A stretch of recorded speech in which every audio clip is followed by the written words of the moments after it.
Bismillahirrahmanirrahim. Assalamualaikum warahmatullahi wabarakatuh. Semoga teman-teman semua dalam kondisi yang sehat, meskipun sebentar lagi kita akan melakukan PSBB di Pulau Jawa dan Bali.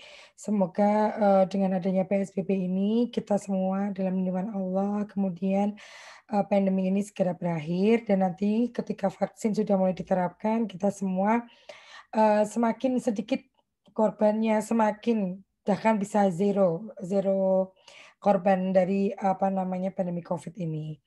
Baiklah, pada kesempatan hari ini saya akan menyampaikan materi mengenai komposisi dan distribusi penduduk. Nah, kalau teman-teman melihat di data BPS, kemudian data-data di, Dinas Pertanian, kemudian juga di kecamatan dalam angka, data mengenai kependudukan seperti apa sih komposisi penduduk di suatu daerah, itu pasti ada dan kemudian distribusinya seperti apa, tingkat kepadatannya itu bagaimana. Nah, mengapa hal ini, apa namanya, data-data ini perlu diupdate gitu ya, kenapa teman-teman juga perlu mempelajari mengenai komposisi dan distribusi penduduk, tujuannya adalah semua data yang diperoleh, yang apa istilahnya ya, diproduksi oleh BPS berdasarkan dari survei itu semua berguna untuk menentukan perencanaan sosial, kebijakan sosial, kemudian merencanakan kebijakan pembangunan dan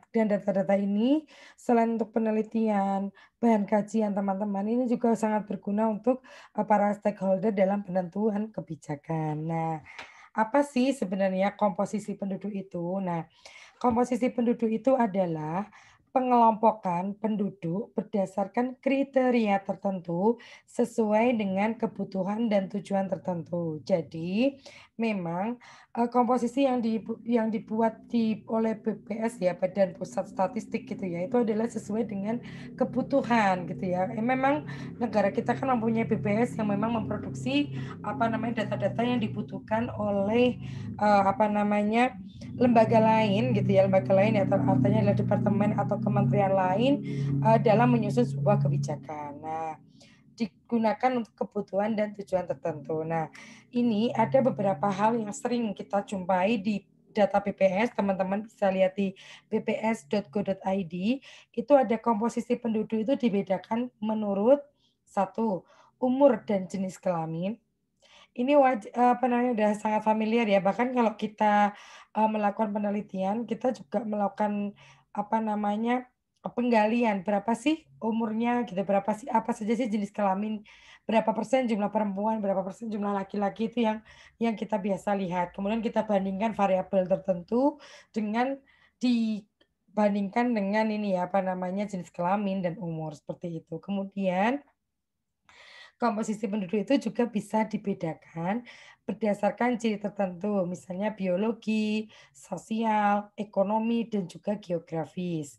Kemudian yang ketiga, komposisi penduduk itu juga bisa dari pendidikan, misalnya angka buta aksara berapa, tingkat pendidikan yang sampai SD itu jumlahnya berapa, yang kuliah sampai 9 tahun itu siapa, berapa orang, di mana saja, dan bagaimana. Seperti itu ada semua di komposisi penduduk.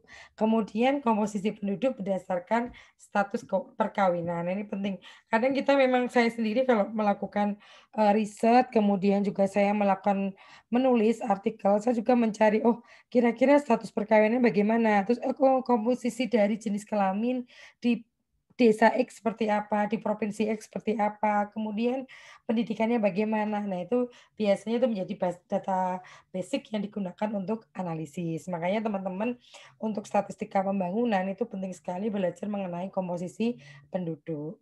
Untuk demografi juga sangat penting sekali. Kemudian yang keempat yaitu status perkawinan. Tadi deh status perkawinan ya. Kemudian yang keenam adalah ciri ekonomi. Misalnya pendapatan per bulan berapa, kebutuhannya, apa namanya, pengeluarannya berapa. Kemudian saya pernah melakukan survei mengenai pendidikan dan kesehatan itu, barang-barang yang dimiliki apa saja, misalnya barang mewah, barang yang digunakan sehari-hari seperti motor, mobil, kulkas, dan sebagainya, apakah punya. Itu juga menjadi data penting untuk sebuah riset atau tulisan. Kemudian komposisi penduduk berdasarkan tempat tinggal. Nah, ini adalah beberapa apa namanya, komposisi penduduk, pembedaan komposisi penduduk, gitu nggih. Nah, kita lanjut ke dalam yang pertama, yaitu mengenai komposisi umur berdasarkan ini bahasa keliru ya, harusnya komposisi penduduk berdasarkan umur dan jenis kelamin. Nah ini, komposisi penduduk menurut usia dan jenis kelamin sangat penting untuk mengetahui hal-hal berikut.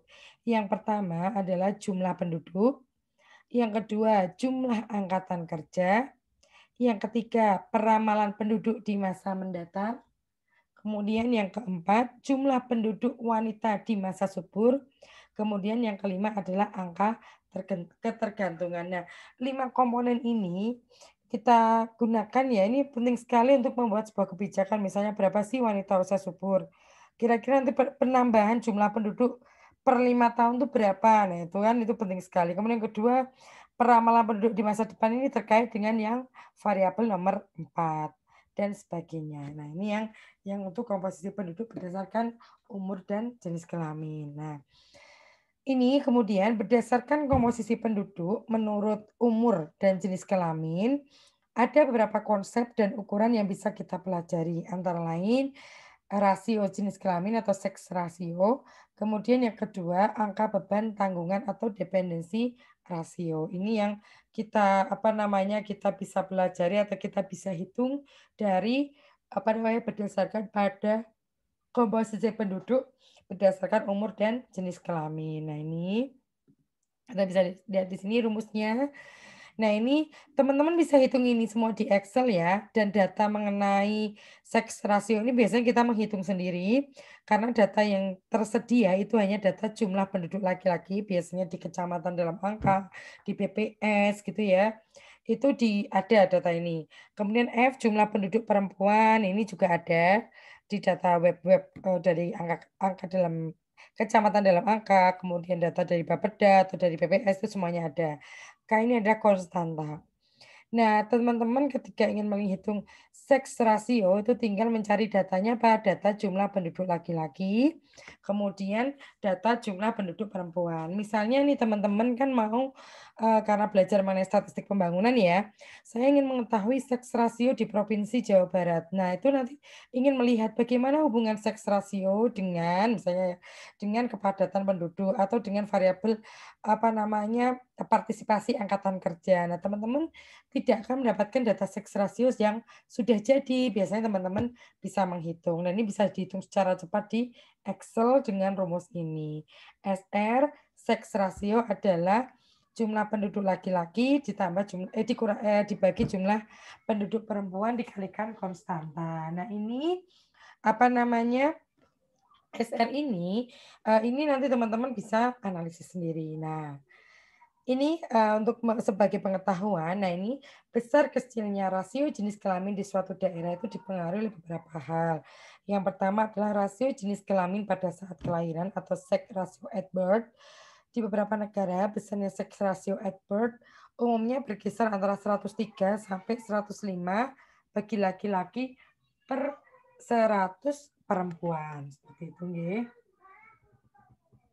Kemudian yang kedua yaitu, pola mortalitas antara penduduk laki-laki dan perempuan. Mortalitas itu apa? Artinya tingkat kematian antara penduduk laki-laki dan perempuan itu seperti apa. Jadi nanti kalau kita, "Oh segregasinya ternyata besar ya, oh apa hubungannya dengan mortalitas dan sebagainya?" Itu bisa dianalisis.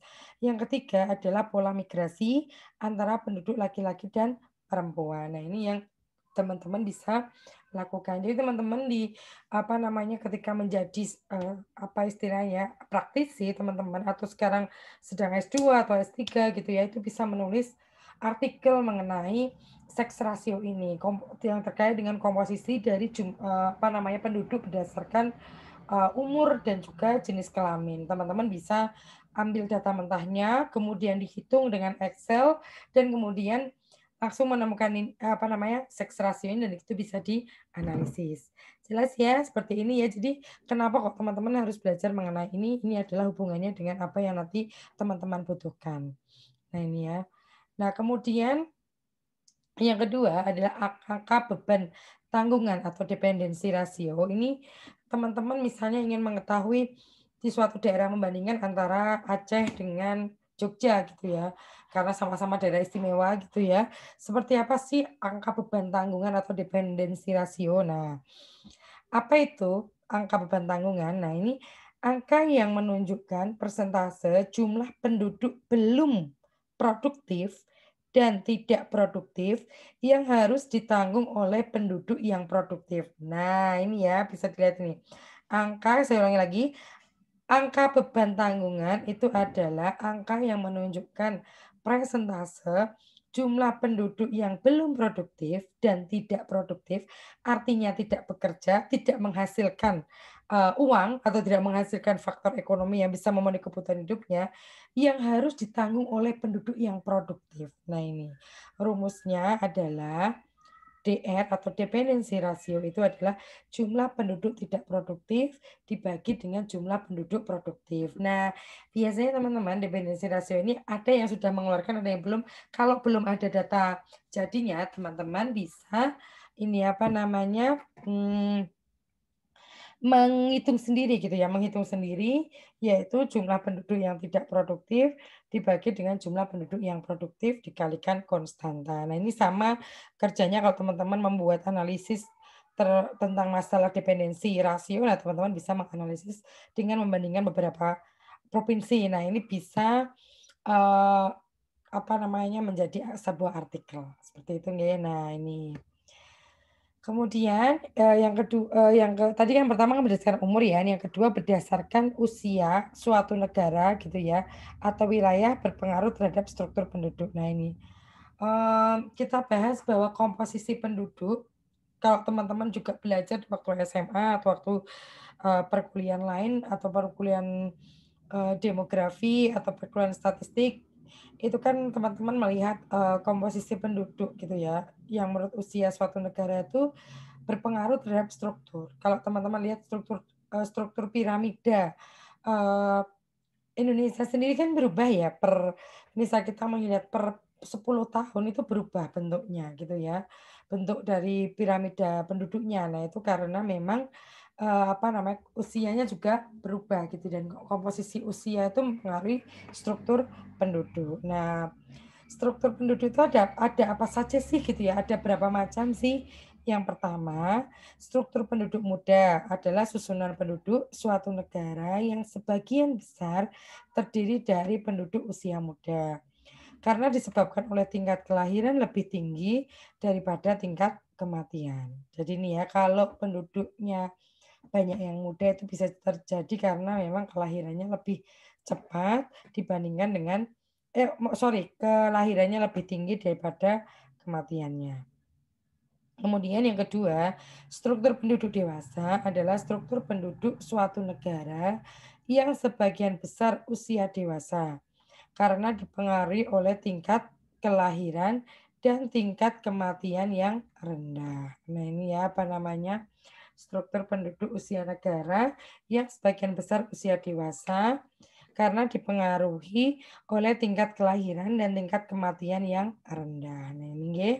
Kemudian yang ketiga, struktur penduduk tua yaitu susunan penduduk yang sebagian besar penduduk usia tua karena dipengaruhi tingkat kelahiran yang rendah sedangkan tingkat kematiannya itu yang tinggi, seperti itu ya. Jadi ini apa namanya, eee, tadi ya macam-macam dari struktur penduduk. Oke. Itu tadi tentang komposisi penduduk, sekarang kita belajar mengenai distribusi penduduk. Nah, ini kita tahu sendiri ya bahwa distribusi penduduk di Indonesia ini juga tidak merata. Di Sumatera, Jawa, Kalimantan, Sulawesi, Papua, NTB, NTT semuanya tidak merata gitu ya dan mengumpul di satu titik yaitu di Pulau Jawa. Nah, apa sih yang dimaksud dengan distribusi penduduk? Nah, distribusi penduduk atau persebaran penduduk erat kaitannya dengan tingkat hunian atau kepadatan penduduk. Nah, secara umum, kepadatan penduduk dapat diartikan sebagai perbandingan. Nah, ini ya perbandingan. Banyaknya jumlah penduduk dengan luas wilayah yang ditempati. Nah, berdasarkan satuan luas tertentu, kepadatan penduduk dibagi menjadi 3, yaitu kepadatan penduduk kasar, kepadatan penduduk fisiologis, dan juga kepadatan penduduk agraris. Jadi, intinya kepadatan penduduk itu dihitung dari perbandingan antara jumlah penduduk dan juga luas wilayah yang ditempati. Dan ini ada 3 ya kalau di kita di Indonesia yang bisa kita lihat, yaitu kepadatan penduduk kasar, kepadatan penduduk fisiologis, dan juga kepadatan penduduk agraris. Nah ini teman-teman, kepadatan penduduk kasar itu apa sih? Nah ini adalah banyaknya jumlah penduduk untuk 1 kilometer persegi luas wilayah. Nah ini rumusnya adalah kepadatan penduduk itu adalah P per A dikalikan 1 kilometer persegi. P adalah jumlah penduduk, A adalah luas wilayah dikalikan kilometer persegi. Ini adalah kepadatan penduduk kasar. Kemudian yang kedua, mengenai kepadatan penduduk agraris. Nah, ini adalah banyaknya penduduk petani untuk setiap hektar lahan pertanian. Nah, ini menghitung mengenai jumlah petani setiap hektar gitu ya, apa namanya. Yang pertama, rumusnya adalah KPA itu adalah luas lahan pertanian dibagi jumlah petani. Ini ya, yang bisa kita hitung gitu ya. Kemudian yang ketiga adalah kepadatan penduduk fisiologis. Ini adalah banyaknya penduduk untuk setiap kilometer persegi wilayah lahan yang ditanam. Nah, ini kepadatan penduduk fisiologis adalah banyaknya penduduk untuk setiap kilometer persegi wilayah lahan yang ditanam. Nah, rumusnya apa? Kepadatan penduduk fisiologis itu adalah jumlah penduduk dibagi dengan luas lahan. Nah, ini luas lahan yang ditanam artinya adalah luas lahan yang produktif, baik pertanian, perkebunan, itu yang intinya dimanfaatkan lah, seperti itu ya. Nah, kita refleksikan ya, tadi sudah saya sampaikan di awal itu bahwa kepadatan penduduk Indonesia itu belum merata. Sekitar 60% penduduk Indonesia tinggal di Pulau Jawa yang hanya memiliki luas kurang lebih 6,9% dari seluruh luas wilayah daratan Indonesia. Nah, ini ada beberapa hal, kenapa sih kok di satu titik wilayah itu padat sekali penduduknya, di satu titik sangat longgar. Nah, itu kenapa sih, faktor apa saja yang memengaruhi? Yang pertama adalah tingginya tingkat pertumbuhan penduduk, yang pertama. Kemudian yang kedua adalah banyaknya migrasi nasional dari pulau lain ke Pulau Jawa yang umumnya bertujuan untuk mencari penghidupan yang lebih baik. Kemudian yang ketiga adalah kesadaran untuk bertransmigrasi masih rendah. Nah, ini memang berat ya. Saya mau cerita juga nih mengenai kebijakan transmigrasi. Sebenarnya Kementerian Transmigrasi itu sudah memberikan istilahnya ya yang cukup mengenakan gitu ya untuk masyarakat yang mau bertransmigrasi, misalnya di daerahnya cukup padat dan nganggur, itu di sana diberikan lahan, dikasihkan pesangon, kemudian diberikan rumah, transportasi ditanggung, biaya hidup selama beberapa bulan itu ditanggung sebelum bisa menghasilkan apa ya, penghasilan yang produktif seperti itu. Tetapi memang cerita dari tetangga saya yang gagal transmigrasi ya, sudah di sana setahun akhirnya balik lagi ke sini memang berat, karena apa? Berpisah dengan keluarga besar, kemudian kedua di sana kan membuka lahan, kemudian lingkungan baru, terus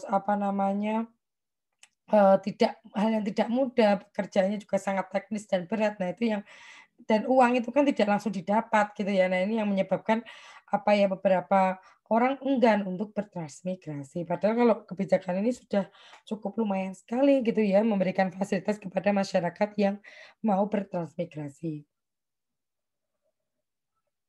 Kemudian yang terakhir yaitu ketinjauan historis. Nah, kerajaan-kerajaan besar yang mendahului yang memiliki kejayaan besar ada di Pulau Jawa. Nah, sehingga pusat kegiatan penduduk ada di daerah di Pulau Jawa. Nah, ini oke. Nah, ini selain faktor-faktor itu juga ini ya, terpusatnya penduduk pada suatu daerah tertentu itu juga ada beberapa faktor. Yang pertama adalah faktor lingkungan yang menguntungkan seperti kesuburan tanah dan iklim.